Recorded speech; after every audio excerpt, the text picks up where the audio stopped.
तो जब संकल्प बोलते हैं तो उसमें वही बात कई बार दोहराते रहे। क्यों नहीं दोहराते? इस समय ज्यादा लगेगा। तो अंतिम क्या करते हैं, अंतिम संकल्प में जो बात कहनी है उसको जोड़ देते हैं और बाकी को कहते हैं पूर्वोक्त गुण विशेषण, यानी जो भी लगा था। तो कार्यक्रम प्रारंभ हो रहा है और मैं दूसरे तीसरे क्रम में खड़ा हूं, तो फिर मैं भी वही कहूं, माननीय अध्यक्ष जी, उपाध्यक्ष जी, फलाना जी।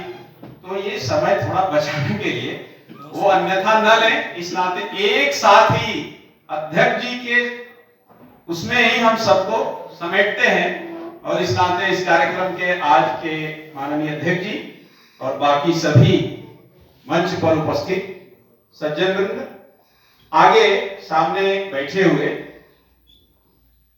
एक विवेकानंद जी के विषय में आज हम सभी यहां उपस्थित हैं।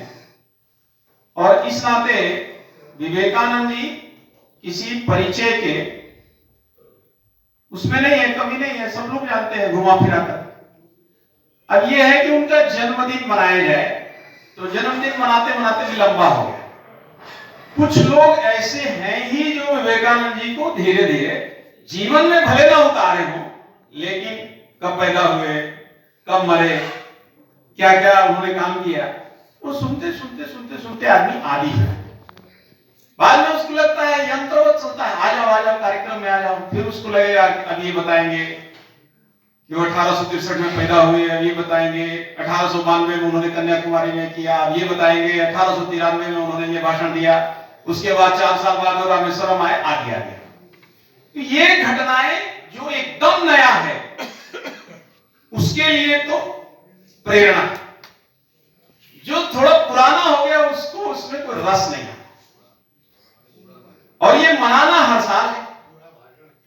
तो इस नाते मैं विवेकानंद जी का जो आज अवसर है उसको छूना, तो ही आप कहेंगे कि यार मुद्दा जिसका था उसको छुआ नहीं, लेकिन जो उन्होंने कहा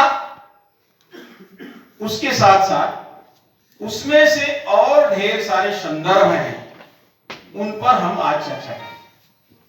समय हमको दिया है, तो अगर हम उनकी बात को आदेश मान लें तो फिर कठिनाई हो जाएगी, क्योंकि हमारे पास विषय ज्यादा है, समय कम है।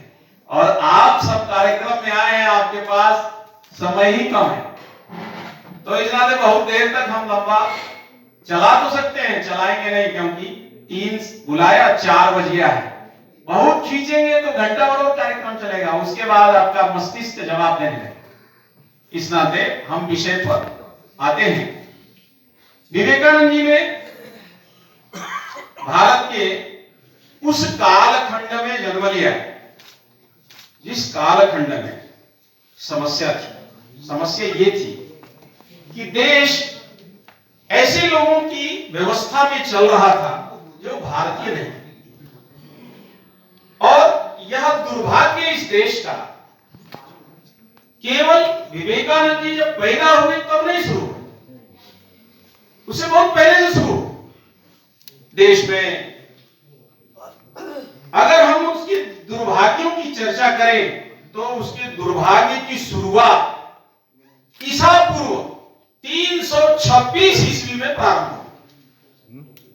सिकंदर पहली बार भारत की क्षमता पर, उसके विद्या पर, उसके बल पर, उसके बुद्धि, उसके पराक्रम पर ग्रहण लगाने के लिए एक व्यक्ति आया, लेकिन बात शुरुआत की थी।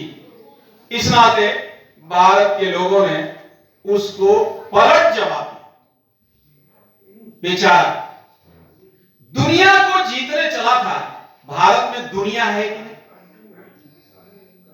हम सबको कभी विचार करना चाहिए। भारत में, दुनिया में भारत भी है, और उस समय भारत की केंद्रीय जो सत्ता थी वो पाटलिपुत्र में थी, और सिकंदर पहुंचा था बेचारा बनकर उधर से, और हम गांव की भाषा में कहें तो कुछ 1000 बीघे जमीन उसको विजय में प्राप्त हुई थी। 3 साल में ही उसके सारे चिन्ह मिटाकर भारत के पूर्वजों ने खड़ा कर दिया। शक आए, उन्होंने भी उत्पात किया। बाद में भारत खड़ा हुआ, जो बाहर से आए थे उनको खदेड़ा। खदेड़ा अगर आप शब्द समझते होंगे तो ध्यान में आएगा। खदेड़ना माने इज्जत से नहीं होता है, बड़ा विनम्रता से नहीं होता है। खदेड़ना माने बहुत बल से, पराक्रम से डांट कर।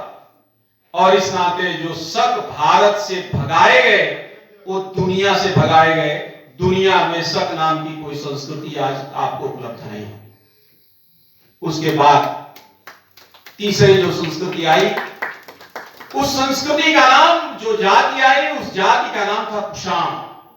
कुषाण लड़े, जीते, हारे, और जीतने हारने के बाद वह यहां राजा बने। राजा बनने के बाद वो भारत में ही अपना सब कुछ लेकर दो भागों में बंटकर समाप्त हो गए। कुछ आधे शिव जी के उपासक बने, कुछ आधे बौद्ध बने। खेल खत्म हो गया। भारत में समापन ऐसा हुआ कि दुनिया से कुषाण नाम की संस्कृति का सदा सर्वदा लोप खत्म हो गया। उसके बाद अगली जाति आई हूण। हूणों ने भी बड़ा पुरुषार्थ दिखाया, लड़े, जीते, हारे, राजा बने। लेकिन भारत की जो मेधा थी, जो संस्कृति थी, जो उसका बल था, पराक्रम था, विज्ञान था, ज्योतिष थे, रत्न थे, वेद थे, पुराण थे, सब ने ऐसा प्रभाव डाला कि हूण बेचारे बन गए, शिव जी के उपासक बने। मिहिर कुल और तोरमान उनके दो बड़े प्रतापी राजा थे। दोनों शिव जी के उपासक बन करके सदा सर्वदा के लिए भारत के इस उसमें समाप्त हुआ। 712 में मुसलमान आए। मुसलमानों ने भी बहुत मेहनत मारी। 712 से लड़ते लड़ते लड़ते लड़ते लड़ते लड़ते बेचारे बन गए। 1757 आ गए। जय पराजय के खेल में 1707 तक मुसलमानों से भारत लड़ता है। तलवार के बल पर उन्होंने संस्कृति, सभ्यता, दर्शन, व्यवस्था सबको दबाने का प्रयत्न, सफल नहीं। सफल इस नाते नहीं हुए कि वो बुद्धिमान नहीं। बुद्धिमान होते तो वो जानते कि कौन से विषय का काट क्या है। वो हर बात का काट तलवार समझते, गला काटते। तो लोगों ने गला कटवाया, धर्म नहीं बना। जो दुर्दशा है, पूरे इतिहास को पढ़िए तो लगता है कि माताएं आग को समर्पित हो रही हैं। डर क्या था? ऐसा नहीं था कि उनका सील ही जाता, ऐसा भी था उनका धर्म भी जाता। धर्म जीते जी नहीं छोड़े। राजा दाहिर का जब पराभव हुआ और उनके पराभव के पश्चात उनके एक राजा मंत्री थे गुंदुमल, उनकी एक पुत्री थी, सुंदर थी। जो आया था मोहम्मद बिन कासिम, उसने संदेशा भिजवाया कि वो हमसे ब्याह कर ले, मुसलमान बन जाए। उस बालिका ने कहा था यह मुझे स्वीकार नहीं है। संदेश वाहक ने कहा बड़ा क्रूर है वो। उसने कहा गला कटवा लेने से ज्यादा क्या करेगा। इस नाते मैं जीते जी इस्लाम स्वीकार नहीं करूंगा। ये इस्लाम की गलती थी। गलती ये थी कि वो अपनी बात को तर्क के आधार पर, व्यवहार के आधार पर, बुद्धि के आधार पर करते हैं। कारण इस नाते नहीं, उसके पास कुछ बुद्धि थी नहीं। लेकिन वो लड़ाई चलती रही। जितने दिन तक तलवार के बल पर वो लड़ पाया, उतने दिन तक लड़ा।